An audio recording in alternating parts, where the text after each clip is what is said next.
Welcome back, class. This is the third lecture in Introduction to Materials Science and Engineering, and this is the second lecture in our Atomic Structure and Chemical Bonding chapter. And so last lecture we focused on atomic structure, basically electron filling of shells and in atoms, different elements, periodic table trends, and the electronic structure that led to bonding, energy minimization due to electron sharing. So now we're going to focus a little bit more on characteristics of chemical bonds. So you put some atoms together, the same type, maybe they're different types. How are their valence electrons going to arrange themselves for minimum energy, and what are the implications of those arrangements on material properties and, say, bond energy, directionality, etc.? So just to recap, why do you get bonding in the first place? Why does it happen? Well, instability of valence electrons in unfilled shells. Electrons like to exist in completely filled shells. If you don't have a filled shell, you have a higher energy state. That's valence electrons out in that outer shell. Unless you're a noble gas, you're unfilled, you want to seek a lower energy state. You can reach that lower energy state if you combine electrons from another atom's valence shell. And this can be electrons coming from an atom of like type, the same element, or of an atom with a different element. Speaking of different elements, that leads us to a different type of bond depending on the nature of electron sharing. If you share electrons equally, you have two different atoms, you're sharing some electrons to lower the energy of both of your valence shells. Is that charge distribution more towards one atom than another? Do we have a bit of an unequal skewing of the charge distribution one atom to another? Or is the charge distributed pretty much equally between the two or amongst several different atoms? What's going to determine that is the difference in electronegativity of the bonded atoms. The greater the electronegativity difference, the more unequal the sharing. For instance, sodium and oxygen, you better believe that negative charge distribution is going to be way over on the oxygen side, if not totally. It's almost an ionic bond. The next thing you can think about is directionality. Do the electrons form hybrid orbitals, or are they kind of freely associated with any positively charged core? We talked about in lecture number 1 on material classes a little bit about the delocalized electron sea of metals being responsible for so many of their properties. So a metallic bond represents an extreme of delocalized electrons being shared equally amongst various cores that form the metal. Over on the other side would be a full-up hybridized orbital, where electrons can only exist in very discrete locations, and then therefore the bond has extreme directionality to the point where you can even describe it as having a bond angle between different atoms in a molecular compound. So we're starting with the simple one, and this is one where we can actually use Coulomb's law, and we can use it to calculate, interatomic spacing. We can start looking at as ions from atoms as being point charges, something we weren't allowed to do with electrons being distributed around a nucleus. So in ionic bonding, we have sort of the extreme of unequal electron sharing. We've got a huge electronegativity difference between the two different atoms or amongst the atoms making up the bond. A metal will be typically the very electropositive element part of the bond. It's going to donate its electrons more or less totally to the electronegative non-metal, which will accept them, and they're both going to end up with completely filled shells. But they aren't similar in charge or, as it turns out, in shape. So in the case of magnesium oxide here, the magnesium is going to more or less donate both of its outer shell electrons, both of its 3 s2s, which are sitting out very well shielded from the nucleus, very low effective nuclear charge. Those are going to go over and complete the outer shell of oxygen, such that magnesium and oxygen now both have a neon structure electronically. Now, are they both neon? Of course not. They have different numbers of protons. That's what actually makes the character of the element or of the atom. Furthermore, they're not atoms anymore. They're both ions. They both have fixed, discrete charges equal to, in this case, +2 or -2 electrons. So magnesium now has a fixed +2 charge, valency, or 2 times the charge on a single electron, and oxygen -2. Also very important, they're not the same size. Even though they have the same shell filling, if you look at a periodic table, magnesium is 1 row down. So it just lost 2 electrons, and it lost an S shell, which is very big, and it still got all the same number of protons pulling hard on far, far fewer electrons. It's going to be much smaller, relatively speaking, than its neutral self, a neutral magnesium atom, and definitely smaller than oxygen, which already had, it was fairly small because it had a high effective nuclear charge, but it just got 2 more electrons in its outer shell with no more protons to balance the pull. So for the same reason that atomic radius moves with effective nuclear charge, cations and anions sizes tend to correlate the same way. Anions tend to be much bigger because you have the same number of protons that are now exerting a pull on a lot more electrons. So the oxygen 2- ion is much bigger with respect to the magnesium, and this is going to determine how they arrange themselves into a solid lattice. We'll take advantage of that when we start looking at ceramic crystallography. Small cations fit in holes, and your larger halides or oxide anions are going to form the points of the lattice. And it's because of size, and this is what makes for the size. Okay, another really important consequence of ionic bonding is its multidirectionality. Really, that magnesium could have lost its electrons to any oxygen. It's not forming a hybridized orbital with any one particular oxygen. Any one will do. The electrons have transferred completely from one to the other. Every cation looks like any other cation and vice versa. This means that when we form our solid structure, it can pack very densely. Things aren't being held apart in a low energy hybridized bonding arrangement. They can pack as close together as is allowed up to the repulse of interatomic or interionic forces. Excuse me. So here's how this would look, starting with, say, a sodium chloride crystal. We start with sodium metal, definitely unstable, very active, really wants to lose its electron, its outer electron. Chlorine is chlorine gas. We know this is very electronegative, very reactive, desperately wants electrons. We're going to end up with an ionic bond. The electron from the sodium metal is going to transfer totally over to the chlorine. Chlorine now is chloride anion, much bigger. Sodium ion, sodium cation, much smaller. And now they will be pulled together electrostatically. Now we can think of them as point charges. We could apply Coulomb's law effectively. We can think of them like particles. Still not totally correct, especially when we put them in a lattice where they're fairly large relative to what we'd think of as valid for a point charge, but definitely more valid than looking at electron probability distributions, which are not point charges.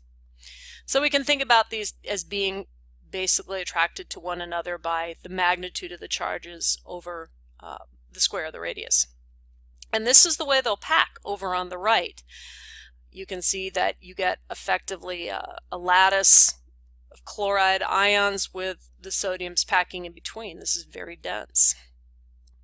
And effectively, compared to an equivalent covalent bond with hybridized orbitals, somewhat more ductile.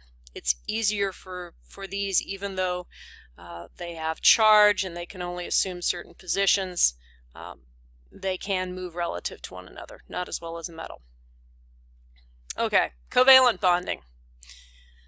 Directional and very equal sharing of electrons. We're going to use methane, CH4, as an example because it's extremely covalent. It's easier than something like graphite or diamond. So conditions for covalent bonding. Again, this is a review of your basic chemistry. You know, if you just came from that class, don't go to sleep. It's a good review. So you have equal valence electron sharing between or amongst the atoms. This only happens because we have similar electronegativities. They all have equal desire for extra electrons or for giving up electrons. Bonds are directional. This is because you get the lowest energy state when you literally take apart that spherical S shell and those dumbbell P shells or the other dumbbell D shells, and you create an entire new probability distribution. It's a different shape and it is a lower energy because you're sharing electrons with another atom.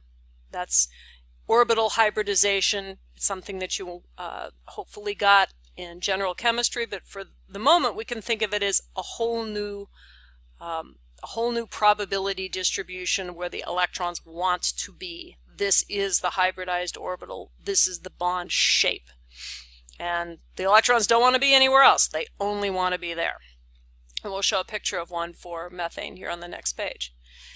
So as you can see, we have each hydrogen would rather have 2 electrons, fully filled valence shell. Carbon wants 8, obviously, in its outer valence shell. So if you have 4 hydrogens associated sharing their electrons with the carbon and vice versa, everyone has a totally filled valence shell. We achieve a lowest energy state. And so there's that in words. Carbon has 4 valence electron and needs 4. Hydrogen has 1, needs 1 more. Put them all together. Everybody's got the same amount, and no one is going to effectively have that negative charge distribution more on their side. The charge from those electrons is equally distributed. This leads to a molecule that we would call nonpolar. It has no fixed charge effectively because the electrons aren't all clustered over on one side. The negative probability distribution, negative charge distribution isn't lopsided in the molecule. That's really, really important when we talk about secondary bonding.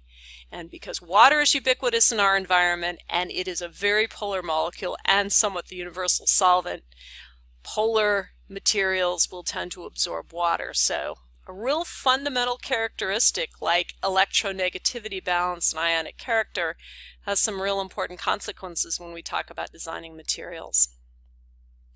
So here is a hybridized orbital. This is carbon sp3. This isn't an S shell and a P shell. This is an sp3 hybrid orbital. This is a probability distribution of electrons around a carbon inner shell and nucleus that forms as a result of the proximity of the hydrogen atoms. So this is the electron sharing. That sp3 hybrid orbital of carbon overlaps with the s orbitals of the hydrogen, and we achieve a low energy state. The electrons do not want to be over outside the hydrogens, halfway in between or anywhere else. They only exist in those probability distributions, so the interatomic spacing is fixed by the configuration of that hybrid orbital, and the angles between the atoms is fixed by the nature of that hybrid orbital. You can still build a crystal out of a hybrid orbital. Diamond, carbon, graphite, there's all of the many of the oxide ceramics, but they don't tend to be as dense because the positions in the lattice are still fixed by those bond angles, so they tend to be more spread out, and so you don't get the high density. Just a different characteristic, but it's all originating in the nature of the hybrid orbital. So that's covalent bonding. Equal sharing, directional. Molecular shape and crystal structure both determined by the hybrid orbital configuration. Okay, back to the other extreme, metallic. Now we are totally indiscriminate. We have a sea of cations, which are the nucleus and the core electrons, and all the valence electrons are shared equally. This is the total communal electron configuration, is metallic bonding. We call it the electron sea. It's multidirectional, not to be confused with a hybrid orbital, which can be seen as having lobes and probability distributions in multiple directions. When we talk about a multidirectional metallic bond, we mean an individual charge point could move in any direction equally, not just in the directions that are defined by the probability distribution.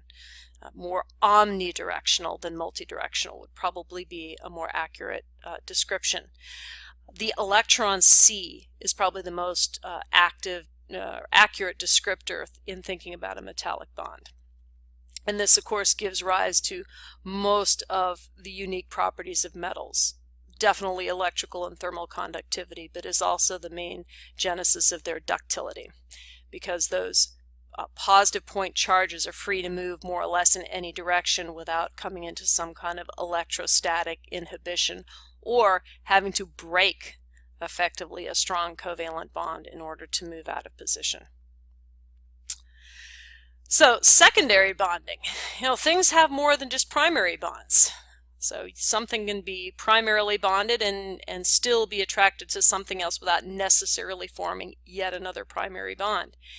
And the main reason or the main mechanism for secondary bonding is, again, dipoles within the primary bonds, or another description for dipoles is an spatially unequal charge distribution.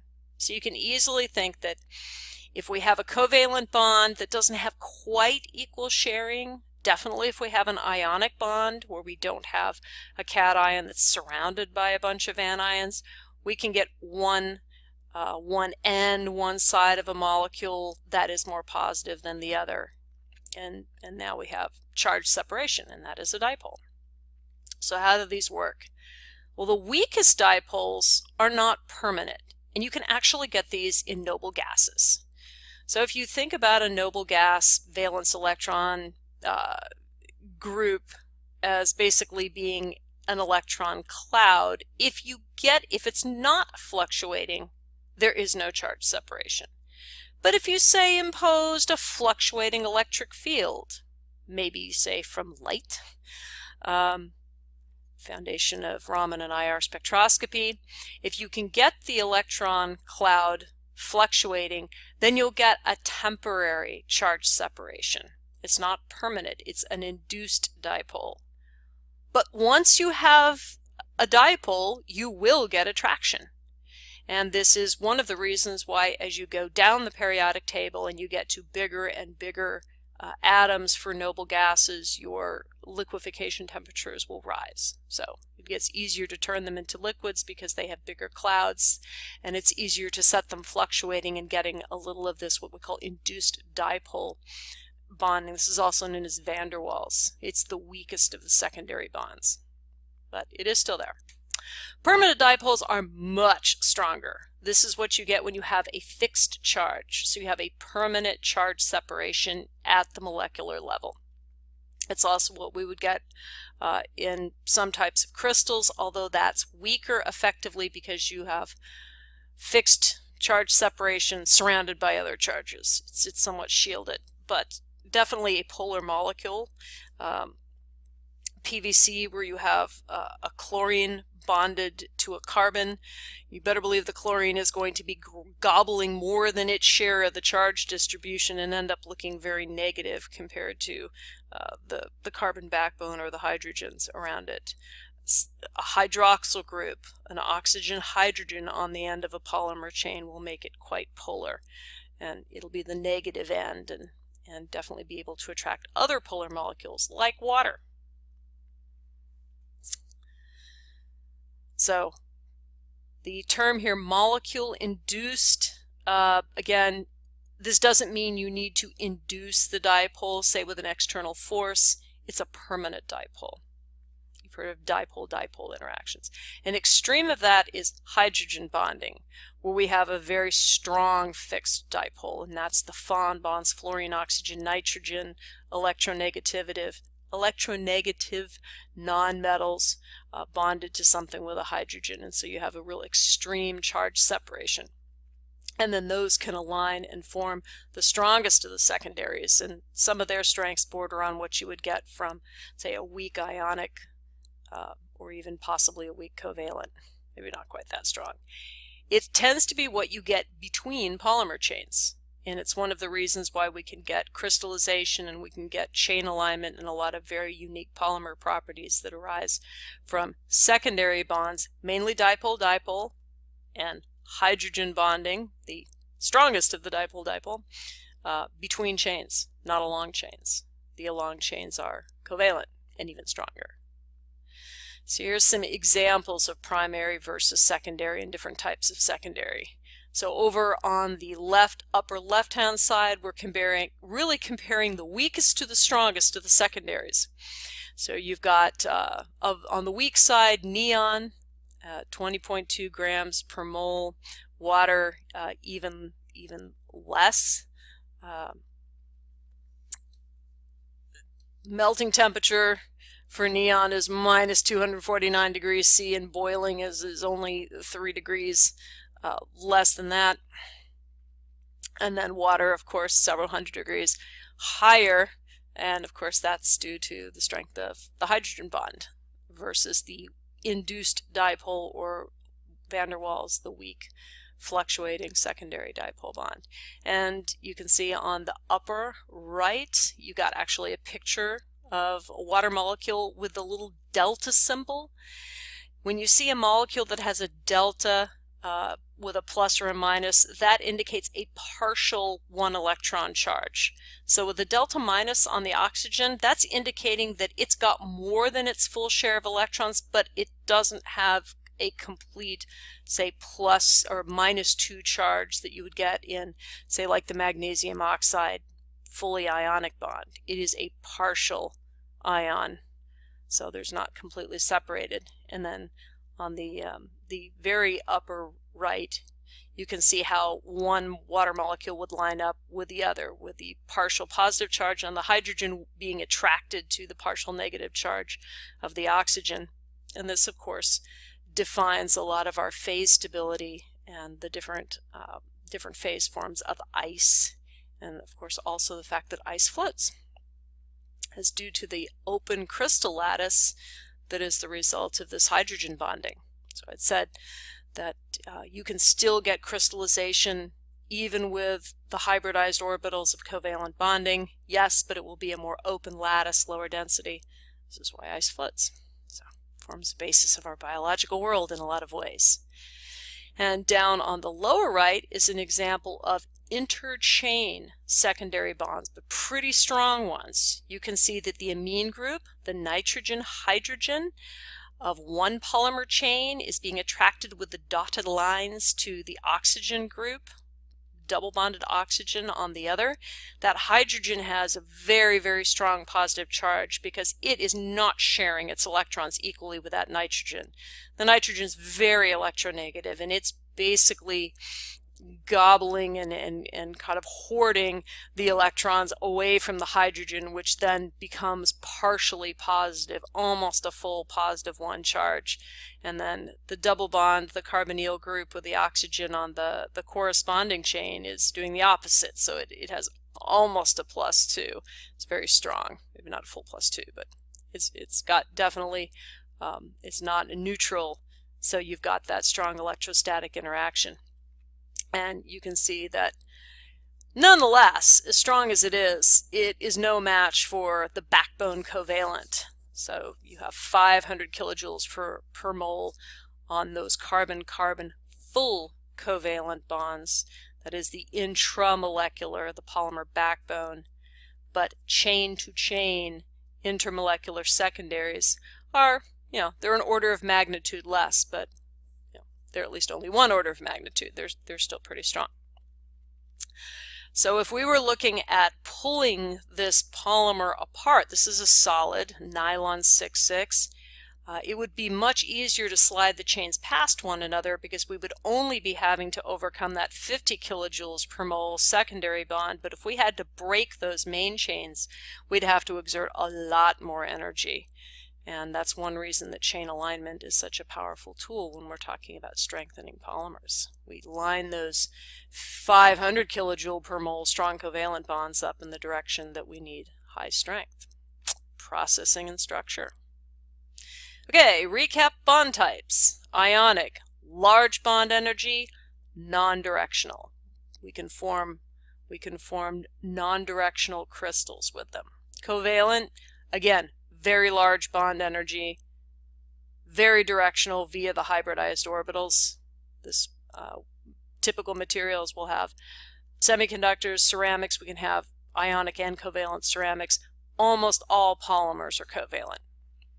In fact, I don't know of any that aren't. Metallic bonds, omnidirectional. We could call it no specific direction, no hybridized orbitals, no particular single atom or ion being positive or negative, and of course common to all metals. Secondary bonds typically form with partial charges, fixed dipole typically coming from non-equal sharing in a covalently bonded structure of something else. And this gives us rise to most of our interchain polymer bonding or chain association. But also obviously with water we can have other compounds with it. Okay, having talked about why it is so important to understand bond strength and properties and which bonds are stronger, we can take a little bit closer look at having not quantifying, but having a semi-quantitative look at bond forces and energies. And for this, we are going to shamelessly assume that ions can be treated as point charges, which isn't too bad of an assumption. And we're going to use Coulomb's law, which says that which we got into in our last lecture, but to recap, says that the force between any two charged particles is proportional to the magnitude of both charges, charge 1 and charge 2, or in the case of this figure, atom A and atom B, divided by the square of the distance between. Now obviously in a neutral atom we couldn't use that because there is no difference in charge. But in an ionic crystal this would be true.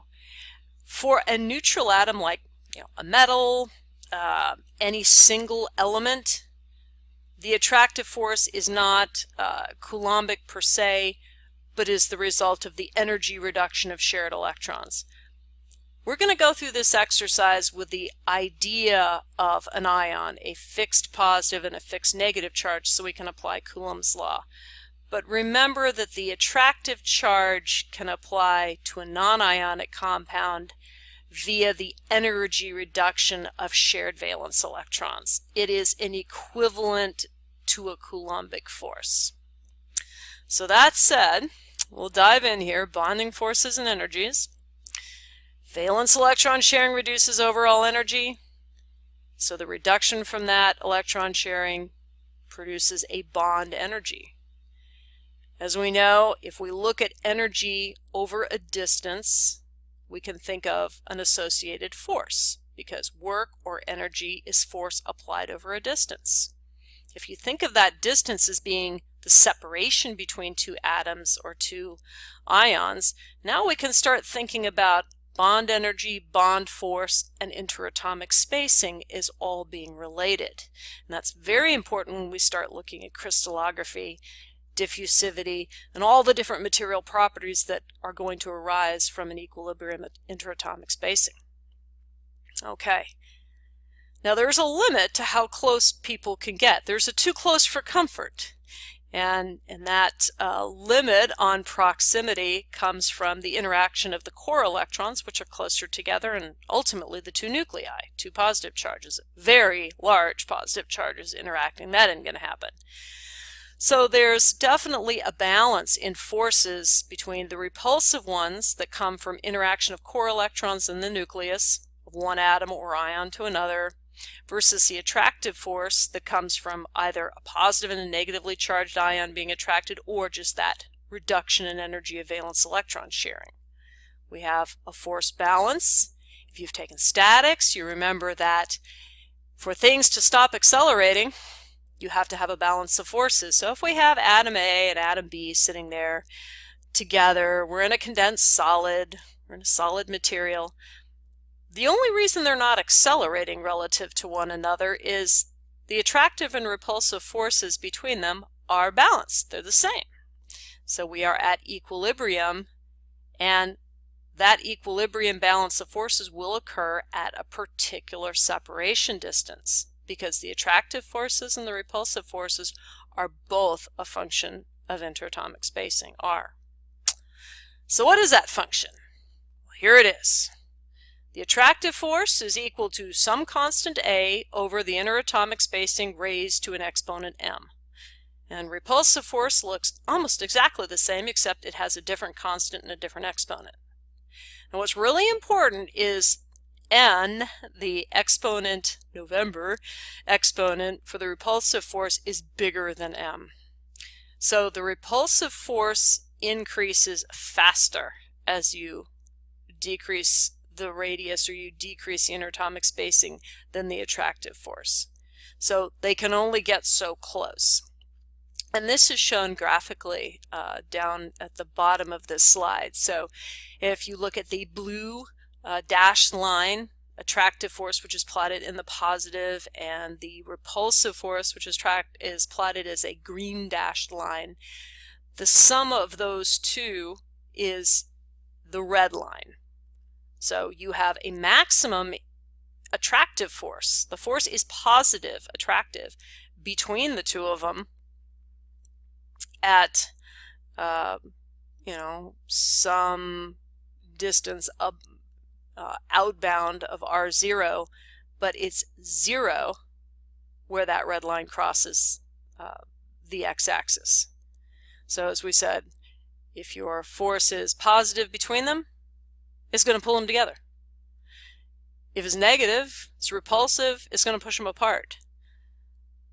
So the only time they're going to stay still is at r0. So that is the equilibrium interatomic spacing. That's where atoms are going to sit relative to one another unless we exert a force on them. So that becomes the basis for your crystallographic unit cells and is effectively the basis of interatomic spacing even within hybridized orbitals, although it's more complicated than our Coulombic example here. So if we think about force being balanced, forces equaling 0, we can turn around and look at this energetically as well. Because energy is just the integral of force over that distance. And so we're only talking 1D. We're just going to integrate with respect to the interatomic distance. So if we look at the net forces as equaling the sum of the attractive and the repulsive, we can say, okay, fine. The energy associated with the attractive force is just going to be the integral from infinity, where they're totally separated, up to whatever radius we stop at. Likewise, same thing with a repulsive force. So if you take two atoms and bring them together to some interatomic spacing r, starting at infinity, far apart, there's going to be some place where that energy is minimized, where the sum of those two integrals is a minimum. And of course, stable configuration corresponds to minimum energy. It also corresponds to force balanced. So if you look at the figure, the plot of these two integrals down on the bottom, this is effectively the integral with respect to r of the two force terms that we saw in the previous slide. So now the signs are flipped. Attractive energy is shown as a negative. It was shown as a positive force, but it's a negative energy. And from here on out, the direction of spontaneous change is typically shown as the direction of energy minimization. So a negative energy or an energy minimum is what we think about as equilibrium and what systems tend towards. That's just a convention you'll see again and again in this course and other types of materials courses. So if you look at attractive energy, it is getting bigger and bigger, more and more negative as the atoms get closer together. The repulsive energy is also getting bigger as the atoms get closer together, but it's getting bigger much faster because you remember n is bigger than m in the equations for those two force components that we're integrating. In fact, it's quite often much bigger. So when you sum the two, you end up getting the red line, which creates an energy minimum. That minimum is at the same r value that the force balance, the forces were equal to one another, forces were summed to 0. That's what we call the energy well. And the shape and size of that energy versus interatomic spacing plot determines a lot of different properties of materials. And effectively, E0 on that plot, the difference between a zero energy state and that energy well, is the energy associated with the chemical bond between atoms A and B. So that is your bond energy. So if it was a secondary bond, it'd be a shallow little well. If it was a big, stable, covalent bond, like you'd get down a polymer backbone, it'd be a deep well. That E0 would be huge and probably pretty narrow, which also matters. So all kinds of properties arise just from the shape of that energy well. And this is really important because this is a property that is coming exclusively from that bond. You can't change it very much with processing.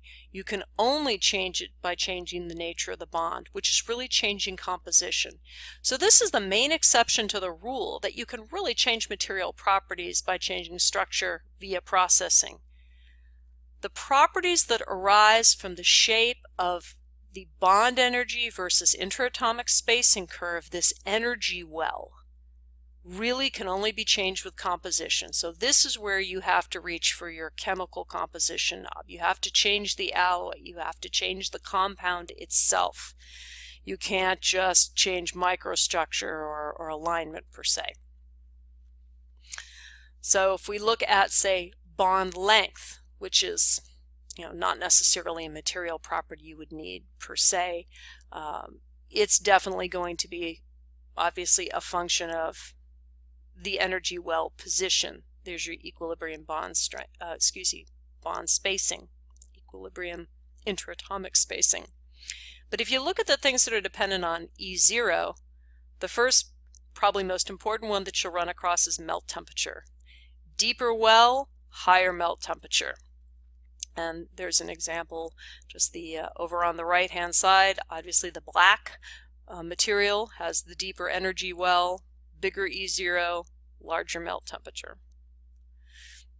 Coefficient of thermal expansion, very important design parameter.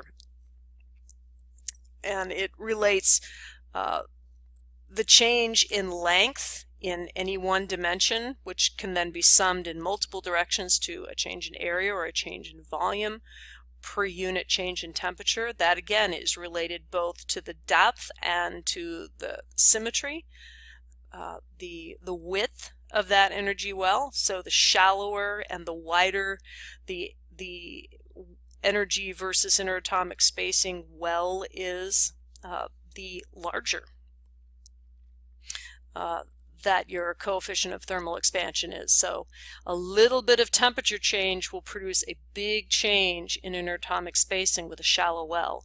A deep well will tend to hold those atoms in close proximity even with a big temperature change. And there is an analogous argument for modulus, which is the change effectively in interatomic spacing with application of stress as opposed to temperature. And again, if you remember from our first lecture on material classes, metals, ceramics, and fiber composites, which is effectively probing the properties of the fiber, they have very high moduli. Well, that's coming from the nature of their bonds. They have very deep, narrow interatomic spacing versus bond energy plots for most of their bonds. And so that's where their high modulus arises, and it's why you can't really simulate that by just processing something with a narrow, shallow type of energy well. You literally need to change the electronic structure, the nature of the bond, which requires a change in chemical composition, which is always possible. We get another material. We have 4 classes, or 3, and then a combination thereof for composites. So, okay, final summary. This has been a bit of a long lecture so far. Material properties from bond energies. Ceramics, ionic and covalent bonds, large bond energy leading to high melt temperatures. This is where that refractory character of ceramics comes from. High modulus, small coefficient of thermal expansion. Metals, variable bond energy but tending towards high. Moderate melt temperatures but on the high side, maybe not quite as high as ceramics. Moderate to high modulus, moderate to high coefficient of thermal expansion. The slide here says moderate on both modulus and thermal expansion. I would advise that to be moderate to high. Look it up for individual metals. There is a big range. Polymers, very directional, and mainly depending on, are you loading the covalent main chain bond, or are you loading the secondary interchain bond? Because you basically have two completely different kinds of bonds when you're talking polymers. Secondary bonding does tend to dominate, though, because chains can slip past one another, and they're very, very, very rarely all lined up in the direction of loading. So that means they're going to have low melt temperatures, small moduli, and big coefficients of thermal expansion. So those suckers are going to get bigger when you heat them up, and vice versa. That's it for today. Thanks for a great class, and stay tuned next time for crystallography. We will take that equilibrium interatomic spacing and start building up some crystals. Talk to you then.